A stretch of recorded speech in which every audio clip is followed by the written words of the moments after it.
Hi everyone, here I am with a growler from Roost Brewing in Vermont in White River Junction. Pretty new brewery. And this is their Verde, is what it says on the cap. And this has been the growler for 12 days. Hopefully it's still in good shape. So Roost focuses on lots of IPAs. And I went to the brewery and had a bunch of samples of what they had on tap and was really impressed. I'd never had it before. It's only in Vermont. And their Verde is like their standard IPA. That's available more than any of the other ones, I believe.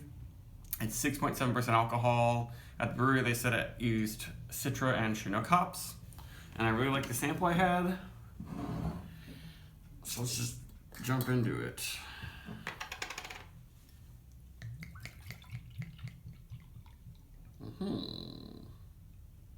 Hopefully it didn't lose much carbonation. It's not super carbed, but definitely has some carbonation.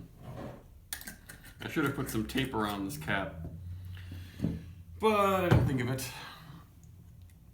Really nice haze to that right there. It looks almost perfect if it weren't for a little bit more head. Really opaque, but a very pale color, which is nice. It didn't get oxidized or anything.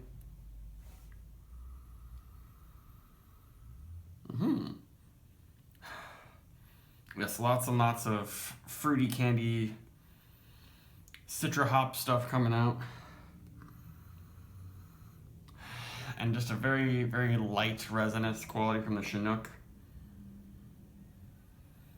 Not quite coming through as pine, but maybe a little bit of grapefruit. But lots of tropical and sweet vanilla cake-like aromas coming from the yeast and the Citra, I think. And some sweet candied citrus on the edges, grapefruit, lemon, lime. Yeah, even without a high carb, it's still got a really pleasant aroma. It's not hard to pick up at all.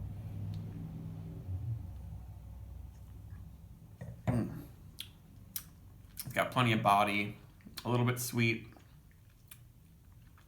But I like the use of Chinook because it gives a little bit more of a green oomph to it. It's not quite the green, dank, oniony qualities you can sometimes get from, just using massive amounts of Citra or Mosaic. And helps add some more citrus to it, more like a citrus peel. Yeah, right on the edge of piney. And it's got a pretty big mouthfeel for 6.7%. Not too sweet. It's pretty sweet. It's like, it reminds me, I guess, a lot of Trillium, in the sweetness to bitterness sort of ratio. But I'm not getting any burn from too much junk in there and over dry hopping. It's really easy to down this beer, as you can tell.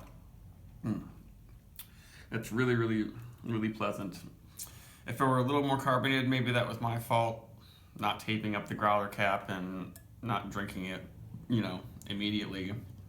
I just did go on a trip through Vermont for a little bit, but it's been refrigerated basically the entire time. It never really warmed up completely.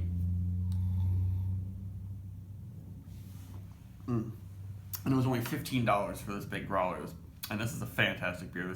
There's like nothing, no other hazy juicy IPA I would say you can get in a growler like this, except for like Fort Point from Trillium. You can get the same size growler for that, and that one's pretty comparable. That's 6.6. This is 6.7. But I really like this. I guess it's pretty similar to Fort Point in a lot of ways. Fort Point is Citra and Columbus. But there's something a little different about it. I think Chinook should be used a little more often because usually Columbus is so common to see as like a primary bittering hop. but this adds there's a little bit more zest to it.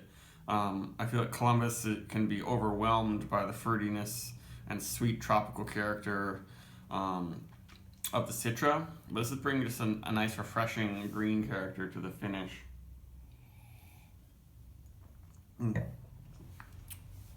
Yeah, really gulpable. The yeast, I can definitely notice the yeast is bringing some stone fruit, but it's not too strong and not making it seem too sweet. The hops are still the star of the show.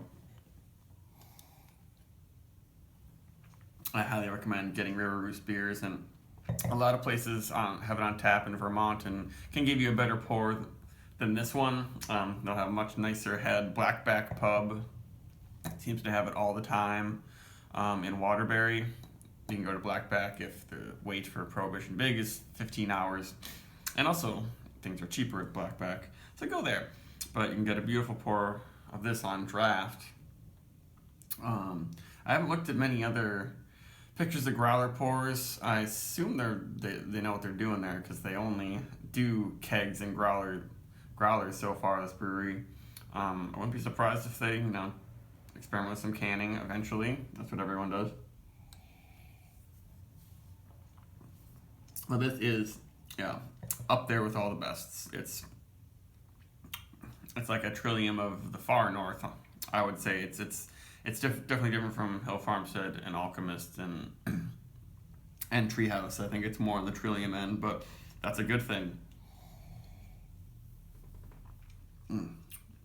Yeah, that's really nice. I'd give that 4.5 easily, especially if it had a nice, beautiful head on top of it, like it probably would if it weren't sitting in this growler for so long. But if you get a chance to have any River Roost, or if you can trade for it somehow, even though trading growlers is a pain, do it. It's highly worth it. They're still kind of under the radar. You can go to the brewery. It's on the way up north to lots of places in Vermont, from the Boston area at least. And you can go there and just try samples of everything they have for free. And then Big Fatty's Barbecue is across the parking lot where you can have more of their beer on tap and other stuff. So River Roost, look out for them. They deserve some more hype, and also they would live up to that hype if they had it. Goodbye.